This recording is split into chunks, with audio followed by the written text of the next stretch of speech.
خرم دستگیر بھی ہمارے ساتھ موجود ہیں جو کہ سابق منسٹر رہے ہیں، ان سے بھی جانتے ہیں، اہم رہنما ہیں اور سینئر رہنماؤں میں سے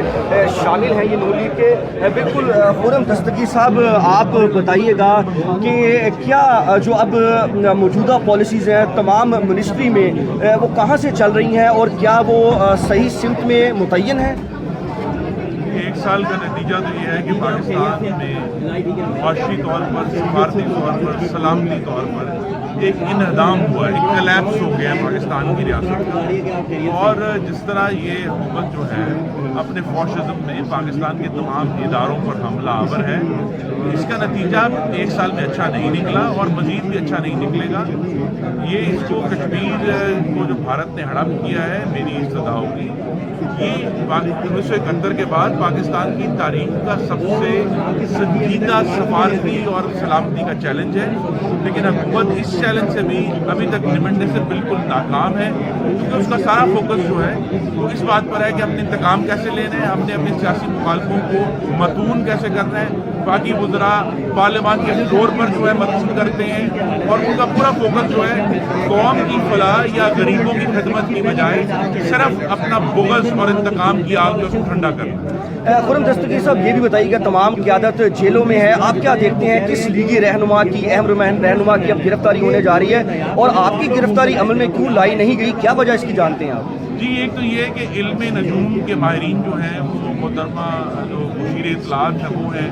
یا ہمارے جو سابقہ وزیر اطلاعات تھے علم نجوم کے تو وہ ماہر ہیں، میں تو نہیں بتا سکتا کہ کون اب گرفتار ہوگا، یا وزیر اعظم کبھی کبھی علم نجوم کے اوپر اپنی توازمائی فرماتے ہیں، باقی یہ تو اللہ ہی جانتا ہے کہ یہ کیسے ہوگا۔ ہم تو محمد نواز شریف کی قیادت میں اپنے موقف پر کھڑے ہیں اور انشاءاللہ کھڑے رہیں گے۔ اچھا، نیب اور نیازی گٹھ جوڑ کا ورڈ آپ کیوں استعمال کرتے ہیں؟ کیا سمجھتے ہیں کہ نیب صرف نون لیگ کو ہی ہراساں کر رہی ہے، ان کو گرفتار کر رہی ہے، جبکہ دو منسٹر جو ہیں وہ تحریک انصاف کی بھی گرفتاری ان کی عمل میں لائی گئی تھی، جیسے کہ عبدالعلیم خان کی اور سبطین خان کی؟ دیکھیے، جتنے بھی اس وقت مسلم لیگ کے جو لیڈران ہیں وہ گرفتار ہیں، ان کو اکٹھا کر لیں ان کے اوپر الزامات، تو وہ اس سے آدھے بھی نہیں بنتے جتنے کرپشن پشاور BRT میں ہو چکی ہے، وہ 120 ارب سے تجاوز کر چکی ہے۔ تو اس حکومت کا سب سے بڑا ٹیسٹ یہ ہے کہ اگر واقعی یہ سنجیدہ ہیں تو پھر BRT